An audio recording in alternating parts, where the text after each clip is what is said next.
सो हे hi hello guys. Hopefully आप लोग ठीक ही होंगे। तो चलिए हम अपनी स्टोरी बेहद इश्क है को स्टार्ट करते हैं। यहाँ हमने लास्ट पार्ट में सुना था कि यारो और तुलसी को करीब देखकर शीतल जन भूल के राख गई थी। अब उसके आगे अगली सुबह छठ पूजा थी, जिसे बिहार और यूपी का महापर्व कहा जाता है। कई जगहों में इसकी कई सारी मान्यताएं और कई सारे किस्से हैं। तो अब उन सब चीज़ों पे ध्यान न देकर सीधे कहानी पे चलते हैं।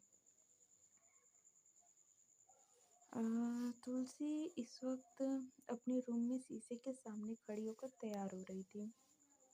उसके बालों से पानी टपक रहा था, जिसका साफ मतलब था कि वो अभी अभी नहा कर आई है। तुलसी अपने गीले बालों को वैसे ही छोड़ देती है और जल्दी से एक प्यारी सी पीले रंग की साड़ी पहन लेती है। पूरा श्रृंगार होने के बाद वो ड्रेसिंग टेबल से सिंदूर उठाती है, जिसे वो अपनी मांग में लगा लेती है। इस वक्त तुलसी के चेहरे पर बड़ी सी मुस्कुराहट थी, क्योंकि उसके ससुराल में उसका ये पहला त्योहार था। वो खुद को शीशे में निहार ही रही थी कि तभी आरू बाथरूम से बाहर आती है। इस वक्त वो अपने गीले बालों को पोंछ रही होती है और उसने इस वक्त एक वाइट कलर का बाथरोब पहना हुआ था। आरू की नज़रें अनायासे ही तुलसी पे जाके ठहर जाती हैं। वो तुलसी की तरफ अपने कदम बढ़ाने लगती है और वहीं तुलसी इन सारी चीज़ों से बेखबर खुद की साड़ी की प्लेट ठीक कर रही थी। तभी उसे अपनी कमर पे किसी की ठंडी ठंडी उंगलियां महसूस होती हैं। उस छुअन से तुलसी अंदर तक सिहर जाती है, क्योंकि वो इस छुअन को अच्छे से पहचानती थी। तुलसी अपनी भारी हो चुकी सांसों से कहती है, ये आप। इस वक्त तुलसी से ठीक से बोला भी नहीं जा रहा था। वहीं आरू तो पूरा मन बना चुकी थी कि वो तुलसी को छेड़ेगी ही। आरू तुलसी को पीछे से बाहों में भर के कहती है, मैं क्या कर रही हूँ। इधर तुलसी के होठ मानो सिल चुके थे, उससे कुछ बोला ही नहीं जा रहा था। वहीं तुलसी की ऐसी हालत देखकर आरू को हल्की हल्की हंसी आ रही थी, लेकिन वो अपने फेस पे जाहिर नहीं होने दे रही थी। वो फिर बोलती है, अब कुछ बोलोगी भी।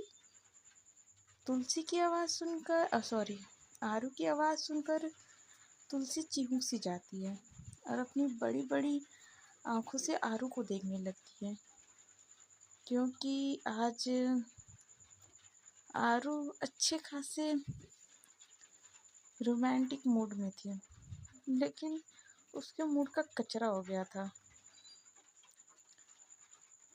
इधर तुलसी जब आरू को देखती है तो वो डरने लगती है। फिर इधर तुलसी कहती है, छोड़िए हमें, आप जाइए। आज नहाए खाए हैं और मुझे जाकर किचन में भाभी की मदद भी करनी है। इसमें नहाए खाए का अर्थ ये होता है कि नहाकर खाना बनाना होता है और खाने में लौकी की सब्जी और चावल बनता है। आरू को पता नहीं क्या सूझता है, वो तुलसी के गालों पर एक प्यारी सी किस करके उससे दूर हो जाती है और अपने बाल पोंछते हुए कहती है, मेरे कपड़े भी निकाल कर जाना। तुलसी जो आरू के हरकत से अभी तक शौक से बाहर नहीं आई थी, आरू की बातें सुनकर मुंह खोले उसे देखने लगती है। आरू को इतना नॉर्मल बात करता देखकर तुलसी का मुंह बन जाता है। वो पैर पटकते हुए कबर्ड के पास जाती है, जिससे कि उसके पैरों में पहना हुआ पायल आवाज करता है। तुलसी जाकर आरू के कपड़े कबर्ड से निकालकर बेड पे रखती है और जल्दी से रूम से बाहर निकल जाती है। तुलसी ऊपर अपने रूम की तरफ देखते हुए सीढ़ियाँ उतर रही थी, जिससे वो ऊपर से आती हुई शीतल से टकरा जाती है और जल्दीबाजी में उसे कहती है, माफ़ करना जीजी। इतना कहकर वो रसोई की तरफ भाग जाती है। लेकिन शीतल ने तुलसी के चेहरे की खुशी देख ली थी। वो एक नज़र अपनी लाल आंखों से ऊपर आरू के रूम की तरफ देखती है और फिर मन ही मन कहती है, आरू के साथ इस लड़की का रिश्ता मैं आगे बढ़ने नहीं दूंगी। आरू मुझे कैसे धोखा दे सकती है, ये गलत है और मैं खुद के साथ कभी भी गलत नहीं होने दूंगी। जितनी खुशियाँ मनाना है मना लो तुलसी, क्योंकि बहुत जल्द तुम आरू की ज़िंदगी से बाहर होने वाली हो। इस वक्त शीतल के चेहरे पर गुस्सा और आंखों में तुलसी के लिए नफरत साफ साफ नजर आ रही थी। तुलसी जब भागते हुए किचन में जाती है तो देखती है नताशा मिट्टी के चूल्हे की पूजा कर रही थी, क्योंकि महाप्रसाद उसी में बनना था। तुलसी को रसोई में देखकर नताशा मुस्कुरा के कहती है, सॉरी मुस्कुरा देती है और रसोई में आज सुनीता जी भी थी। तुलसी को देखकर उनका मुंह बन जाता है। वो तुलसी पे तंज कसते हुए कहती है, घर में इतना बड़ा पर्व है और घर की बहू होकर तुम हिलते डुलते इतनी देर में आ रही हो। यही सीखी हो क्या अपनी मम्मी के घर, या यही सिखाया है तुम्हारी माँ ने? तुलसी, जिसके चेहरे पर कुछ देर पहले मुस्कान थी, सुनीता जी की बात सुनकर उसकी मुस्कान फीकी पड़ जाती है। वहीं तुलसी के चेहरे की मायूसी भापते हुए नताशा तुलसी का पक्ष लेते हुए सुनीता जी से कहती है, मम्मी वो बच्ची है, अगर थोड़ा लेट भी हो गया तो क्या हो गया, अब भी तो अभी अभी आई हैं। नताशा जी की बातें सुन के सुनीता जी का मुंह बंद हो जाता है। वहीं तुलसी भी जल्दी से सर पे पल्लू लेकर उनके साथ बैठ के पूजा करने लगती है। इधर अभिमान इस वक्त अपने रूम में था और किसी से फ़ोन पे बात कर रहा था। उसके चेहरे पर परेशानी साफ साफ झलक रही थी। वो फ़ोन पर बात करते हुए कहते हैं, तुम फिक्र मत करो, मैं जिस काम के लिए आया हूँ वो पूरा करके ही रहूँगा। इतना कहकर वो कॉल को कट कर देता और मन में कहता है, मेरे पास ज़्यादा वक्त नहीं है, मुझे अपने काम को जल्दी अंजाम देना होगा। इधर अभिमान अपना फ़ोन बेड पे रख के बाथरूम चला जाता है।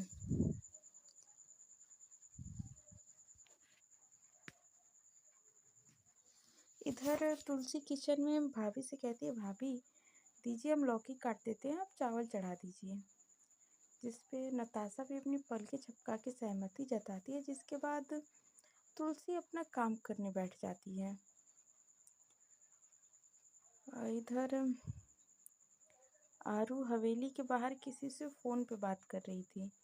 उसने इस वक्त अपने कुर्ते की स्लीव्स फोल्ड कर रखा था और वहीं कुर्ते के ऊपर के बटन खुले हुए थे, जिससे कि आरू काफ़ी अच्छी लग रही थी। धूप के चलते आरू के माथे पर पसीने की बूंद साफ साफ नजर आ रही थी। आरू फोन पे कहती है, घाट की अच्छे से सफाई हो जानी चाहिए और मैं नहीं चाहती कि इस पर्व में किसी भी प्रकार की कोई दिक्कत आए। इतना कहकर वो फ़ोन को कट कर देती है कि तभी पप्पू आता है और कहता है, बॉस हमने गन्ने का इंतज़ाम कर लिया है और ऑर्डर भी दे दिया है और जल्दी ही आ जाएगा। जिस पे आरू हाँ में सर हिलाती है।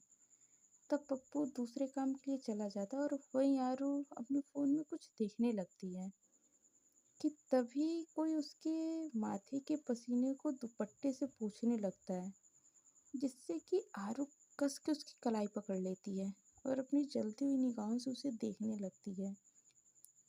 वही शीतल जो आरू का पसीना पोंछ रही थी, वो प्यार से आरू को चेहरे को निहारने लगती है और कहती है, देखिए तो कितना पसीना आ रहा है।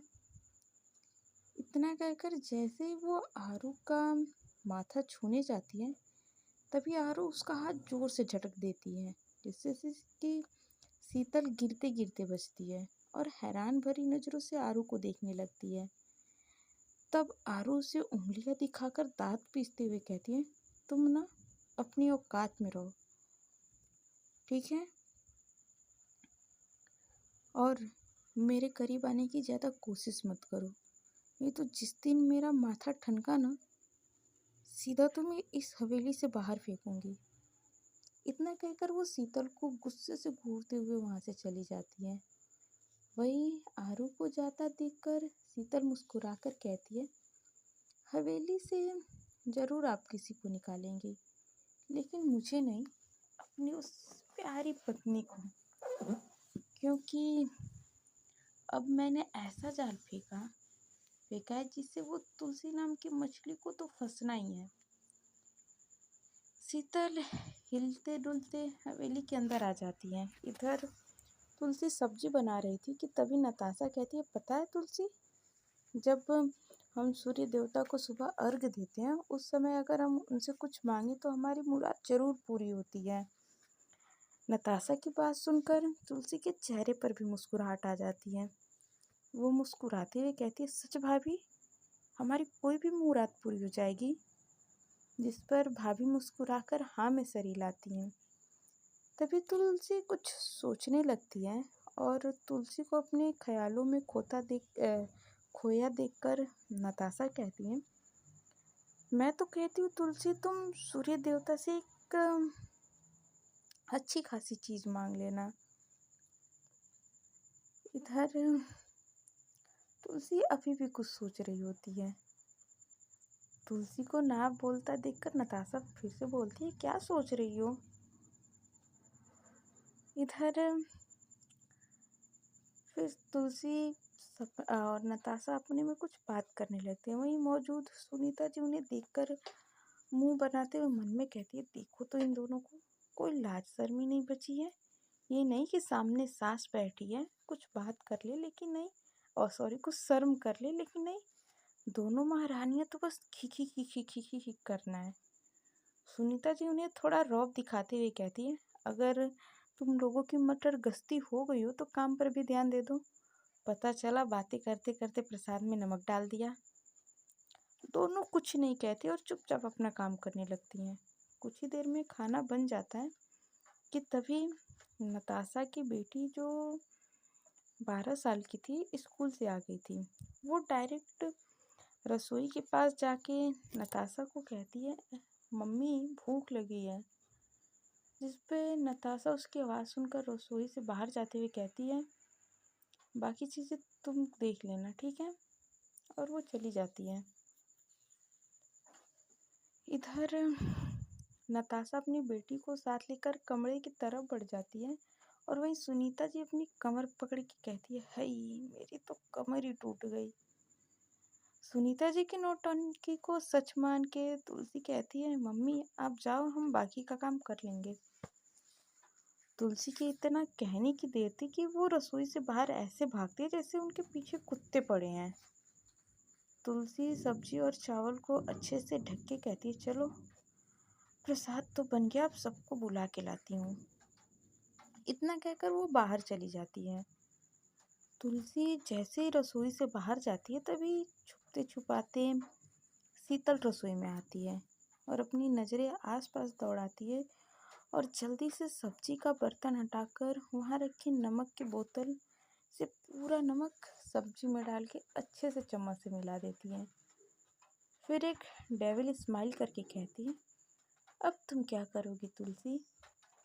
बड़ा आदर्श बहू की उपाधि देते हैं ना तुम्हें सब। अब ये आदर्श बहू कैसे इस मुश्किल का सामना करेगी और आरू और बड़की अम्मा का गुस्सा कैसे फूटेगा तुम पे, क्योंकि तुमने महापर्व का प्रसाद जो खराब किया है, आसानी से तो बचने वाली नहीं हो तुम। इतना सोच के शीतल किचन से निकल जाती है। इधर इस वक्त सभी लोग जमीन पे बैठे थे। छठ पर्व चल रहा था और प्रसाद ऊपर बैठकर खाएं ये अशुभ माना जाता है। आज परिवार के सभी लोग एक साथ मौजूद थे। वहीं नताशा भाभी और तुलसी सबको भोजन परोस रही थी। तभी शीतल जो सुनीता जी के बगल में बैठने जा रही थी, आरू के बाजू में खाली जगह देखकर उसकी आंखों में चमक आ जाती है। वो आरू के बगल में बैठने ही जा रही थी कि तभी बड़की अम्मा कहती है, शीतल वहाँ कहाँ जा रही हो? सुनीता बहू के बगल में आकर बैठ जाओ। इधर शीतल को सुनीता जी के पास बिल्कुल भी बैठना नहीं था और इस तरह बड़की अम्मा का टोकना उसे बिल्कुल पसंद नहीं आ रहा था। उसे बड़की अम्मा के ऊपर गुस्सा भी आ रहा था, लेकिन फिर भी वो अपना गुस्सा अंदर दबाए जबरदस्ती मुस्कुरा के कहती है, मैं तो आरू के बगल में बैठ जाऊंगी, मुझे कोई दिक्कत नहीं है। शीतल इतना ही कहती है कि बड़की अम्मा फिर से कहती है, लेकिन मुझे दिक्कत है। आरू के पास सिर्फ तुलसी बैठेगी और उसी का हक है उसके बगल में बैठने का, उसके अलावा किसी का नहीं। अब जाकर चुपचाप सुनीता के बगल में बैठ जाओ। बड़की अम्मा की बातें सुनकर शीतल को गुस्सा आ रहा था, लेकिन उसे शर्मिंदगी भी महसूस हो रही थी। वो पैर पटकते हुए सुनीता जी के पास जाकर बैठने ही वाली होती है कि तभी अभिमान उसे टोकते हुए कहता है, शीतल तुम्हें नहीं लगता कि तुम फ्री फोकट का हमारे हवेली में रह रही हो और कुछ काम भी नहीं कर रही हो? अभिमान की बातें सुन के सुनीता जी कहती है, ये कैसी बात कर रहे हो शीतल, हमारे ही परिवार की सदस्य है। जिस पे अभिमान कहता है, हमारी नहीं सिर्फ आपकी, और हमारा तो आप दोनों से कोई रिश्ता ही नहीं है। अभिमान की बेरुखी और कड़वी बातें सुन के सुनीता जी की आंखें नम हो जाती हैं और वो चुपचाप चेहरा नीचे किए हुए प्रसाद खाने लगती हैं। वहीं शीतल गुस्से से उबल रही थी, लेकिन फिर रसोई वाली हरकत के बारे में सोच के उसके होठों पर मुस्कान आ जाती है। शीतल सभी की तरफ देख रही थी, सब चुपचाप प्रसाद खा रहे थे। सबको प्रसाद खाता देखकर शीतल हैरान हो जाती है। तभी तुलसी मुस्कुराकर शीतल से कहती है, क्या हुआ शीतल जी, आपको प्रसाद नहीं खाना क्या? शीतल कुछ नहीं कहती, उसे समझ नहीं आ रहा था कि इतने ज़्यादा नमक वाला खाना सब कैसे खा रहे हैं। सबको खाता देखते हुए वो भी अपने मुंह में निवाला लेती है। तभी उसकी आंखें और चेहरा लाल हो जाता है। वो जल्दी से पानी पीने के लिए एक गिलास उठाती है, तो नताशा झट से गिलास लेकर कहती है, ये क्या कर रही हो तुम शीतल? पानी पीकर ही पेट भरने का इरादा है क्या? चुपचाप प्रसाद खाओ और एक भी दाना बर्बाद नहीं होना चाहिए। इधर सभी प्रसाद खा रहे थे। शीतल के तो गले में प्रसाद नीचे ही नहीं उतर रहा था। यह देखकर तुलसी के होठों पर मुस्कान आ जाती है, लेकिन वो जल्दी से छुपा लेती है। लेकिन कोई था जिससे उसकी मुस्कान छुपी नहीं थी। इधर शीतल जैसे तैसे करके पूरा खाना खत्म करती है और उठ के अपने रूम में चली जाती है। उसे और उस पर कोई ध्यान भी नहीं देता है। उसके बाद सपना, नताशा और तुलसी सभी जूठे बर्तन उठाने लगते हैं। शीतल अपने रूम में जल्दी जल्दी चक्कर लगा रही थी और अपने जीभ को हवा देते हुए कहती है, मिर्ची। इस वक्त शीतल के आंख और नाक से पानी बह रहा था। वो एक ही सांस में टेबल पर रखा पानी पूरा का पूरा पी लेती है, लेकिन उसकी जबान का तीखापन नहीं गया था। वो खड़ी खड़ी हाँफ रही थी और तभी कोई उसकी तरफ मिठाई से भरी प्लेट बढ़ाकर कहता है, मिठाई खाइए, तीखापन खत्म हो जाएगा। शीतल जल्दी से उसके हाथ से प्लेट लेकर जल्दी जल्दी खाने लगती है। वही तुलसी जो प्लेट का मिठाई लेकर आई थी, उसे जल्दी जल्दी खाता देखकर शांति से कहती, क्यों क्या जीजी आपने ऐसा? क्यों महाप्रसाद को बर्बाद करना चाहा? तुलसी की बात सुन के शीतल जो मिठाई खा रही थी उसके हाथ रुक जाते हैं और वो तुलसी को देखने लगती है। उसे खुद की तरफ देखता पाकर तुलसी मुस्कुरा रही थी और फिर बोलती, मुझे ऐसे मत देखिए, मैंने अपनी आंखों से आपको प्रसाद में नमक मिलाते हुए देखा था और मैं जानती हूँ कि आप मुझे कुछ ख़ास पसंद नहीं करती हैं और ये भी जानती हूँ कि आप आरू को भी पसंद नहीं करती हैं। तुलसी की बात सुनकर शीतल बड़ी ही बेशर्मी से मुस्कुराते हुए कहती है, जब सब सच पता है तुमको तो छोड़ क्यों नहीं देती वो आरू को? क्यों उनके साथ रह रही हो? चली जाओ उनकी जिंदगी से। इतना कहकर वो तुलसी को गुस्से से देखने लगती है। तभी तुलसी कहती है, शादी की है, ऐसे ही नहीं आए कि छोड़ के उन्हें चले जाएं।